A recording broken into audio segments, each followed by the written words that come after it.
Thank you, Count Corley.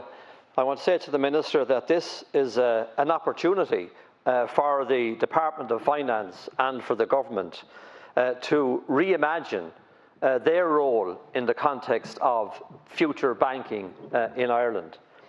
It's also an opportunity for us to set out a policy that will attract the type of banking being demanded now by the general public and indeed being demanded by the banking system itself.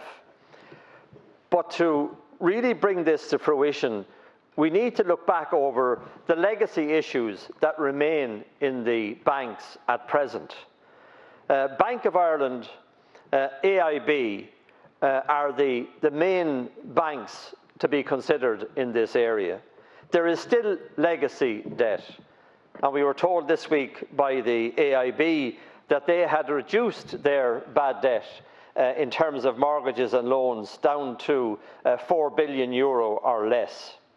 So they have focused very aggressively on the reduction of their exposure in this sector of bad loans. They've used vulture funds, as others did, to sell off those mortgages and to correct their own balance sheets.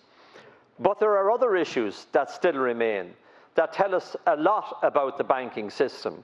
For example, there is the tied agent, EBS agents, and that issue, which was before the High Court, and which the bank addressed at our committee meeting this week.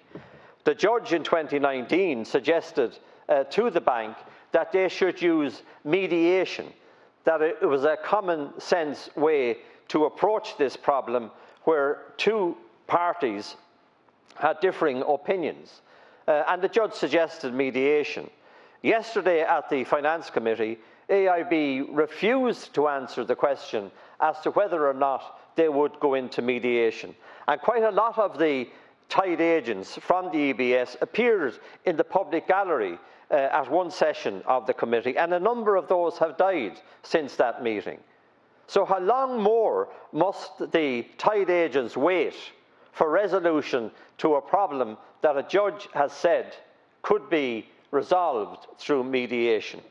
And I think that that shows the bank at its worst. It shows them protecting the system, ignoring those that have been offended in one way or another, and simply trampling on any possibility of common sense resolution.